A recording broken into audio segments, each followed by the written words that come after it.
का स्वागत करते हैं और कार्यक्रम की शुरुआत करते हैं। गुरु जी, आपका बहुत बहुत स्वागत है। नमस्कार। नमस्कार। ये कार्यक्रम दर्शकों आप सभी के लिए है और हम चाहते हैं कि आप इस कार्यक्रम का हिस्सा बने। यदि आपके साथ किसी भी तरह का कोई रोग है, कोई शारीरिक कष्ट है, तो आप इस कार्यक्रम में सीधे जुड़ सकते हैं। हमें कॉल करें या आप हमें व्हाट्सएप के जरिए अपना संदेश भेज सकते हैं। बहरहाल आज का ये कार्यक्रम डेडिकेटेड है महिला नारी सशक्तिकरण के लिए। जो भी महिलाएं इस कार्यक्रम को देख रही हैं, बहुत ध्यानपूर्वक कार्यक्रम को देखें और इन कार्यक्रम में जो जो चीजें बताई जाएंगी, जो सावधानियां बताई जाएंगी, उनको आपको बहुत ध्यान से समझना होगा, क्योंकि इस तरीके की जानकारी अक्सर आपको नहीं मिल पाती है। और क्योंकि महिलाएं हैं, महिलाओं का लज्जा एक गहना होता है और ऐसे में कुछ समस्याएं जो महिलाओं के से संबंधित होती हैं, उसमें हर किसी से डिस्कस उसको नहीं किया जा सकता और ऐसे में उन समस्याओं को लेकर अपने ही अंदर घुटना ये ठीक नहीं है। तो इसीलिए आज का ये कार्यक्रम तमाम उन महिलाओं को समर्पित है जो कि गृहिणी हैं, जो कि कामकाजी महिलाएं हैं, जो अपने जीवन को और अपने परिवार को दोनों को बैलेंस करके चलती हैं। तो चलिए शुरू करते हैं, आज के एक मुख्य विषय पर चर्चा करते हैं। गुरु जी, आज के इस अंक में हम महिलाओं को लेकर बात करेंगे और महिलाओं के लिए कहते हैं कि हर किसी का एक प्राकृतिक चक्र होता है। ऐसे ही महिलाओं के लिए भी प्रकृति का एक चक्र है, मासिक धर्म जिसे कहा जाता है। उसमें अनियमितता होना, या यूं कहें कि एक पर्टिकुलर समय के लिए ऐसा होता है, परंतु वह समय प्राकृतिक ना होकर अप्राकृतिक हो जाता है और लंबे समय तक चलता है। 10 दिन, 12 दिन, 15 दिन, कुछ भी हो सकता है। क्या इसको बीमारी के तौर पर देखा जाए या ये एक तरीके का किसी तरीके का लक्षण है? क्या आप इसमें हमें बताना चाहेंगे? देखिए, मासिक धर्म अर्थ का 3 दिन या 5 दिन आता है, इससे फालतू नहीं आता। अच्छा जो स्वस्थ है जी। जब किसी का 5 दिन से फालतू मासिक धर्म चले तो उसको बीमारी पैदा हो गई, चाहे उसके यूट्रस में सौली बढ़ना शुरू होगी,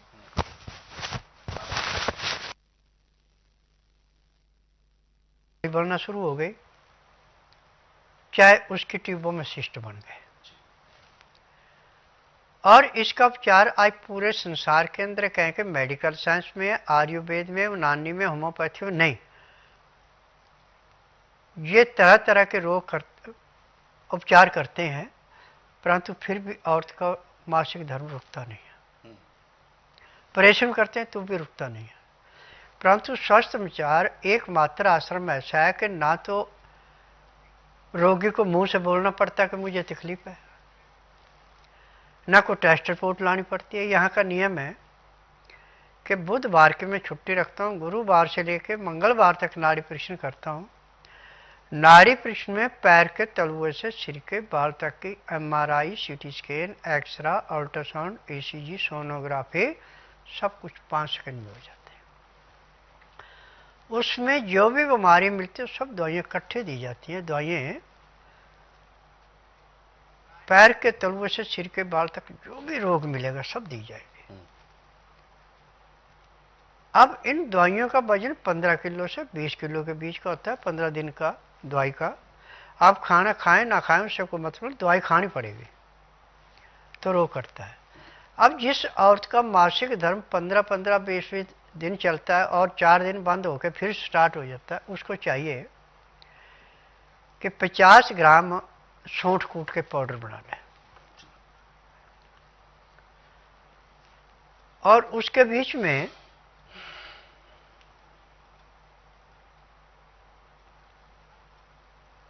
50 ग्राम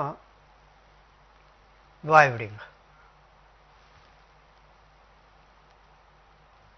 और 50 ग्राम इसमें काली मिर्च।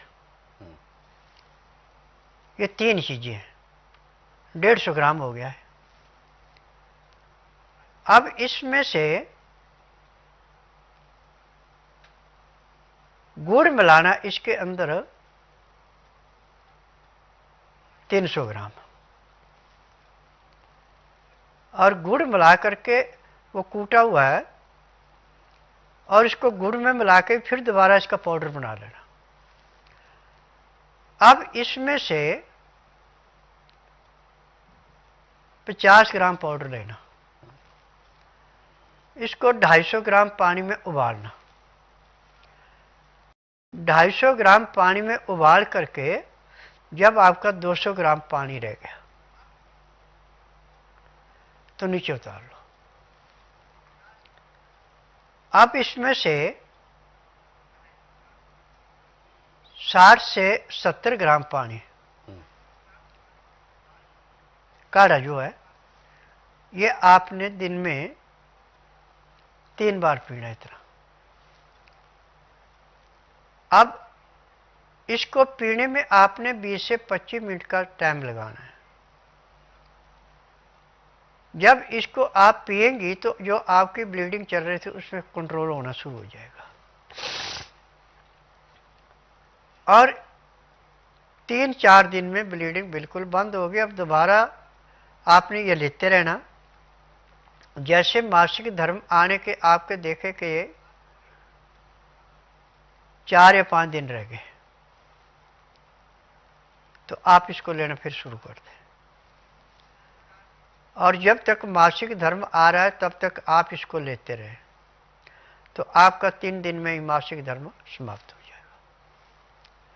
उसके बाद इसको बंद कर दें। 3 महीने लगातार यदि आप इसको ले लेती हैं तो आपको अब दोबारा जिंदगी में मासिक धर्म 3 दिन से फालतू नहीं आएगा। आयुर्वेद में औरत का मासिक धर्म 65 से 75 साल की उम्र में बंद होता है। एलोपैथी में 35 से 45 साल की उम्र में बंद हो जाता है। ये बहुत बड़ी देन है जी। आज मैंने पूरे संसार से एक निवेदन किया कि जिसका उपचार कहीं नहीं उसका उपचार मेरे पास है। यहां जड़ी बूटियों से उपचार किया जाता है, यहां पे कोई केमिकल नहीं दिया जाता।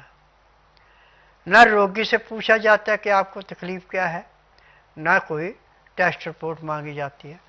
यहाँ का नियम है कि जिस दिन आना उस दिन बुधवार नहीं होना चाहिए। बुधवार की मैं छुट्टी रखता हूँ। गुरुवार से लेकर मंगलवार के बीच में आए। जिस दिन आना उस दिन रात्रि 10 बजे तक खा पी के दातन कूड़ा करके बड़ी इलायची मुंह में रख के चूसते रहें। सुबह 9 से 10 के अंदर अपना नामकरण कराएं। 10 से 12 में नाड़ी परीक्षण करता हूँ। नाड़ी परीक्षण में पैर के तलुए से सिर के बाल तक की जो भी अंदर कमी पाई जाती है सब दवाइयाँ इकट्ठी दी जाती है। किसी एक रोग की दवाई नहीं दी जाती। और दवाई लेने के 10 सेकंड के बाद दवाई अपना असर दिखाना शुरू कर देती है। कितना पुराने से पुराना रोग है, पहले दिन रोगी को 10 से 15% आराम घंटे के अंदर अंदर मिल जाता है। फिर उसके बाद 15 दिन की दवाई दी जाती है। दवाई नियम से खाते हैं, परहेज करते हैं तो 15 दिन में 50 से 60% आराम मिलता है। 1 महीने में रोग समाप्त होता है, दवाइयाँ बंद हो जाती हैं। जो नियम रूप से दवाई खाता है, परहेज करता है, उसका 1 ही महीने का इलाज होता है। जो लापरवाही करता है, बद परहेजी करता है, उसका इलाज फिर थोड़ा लंबा चलता है जी।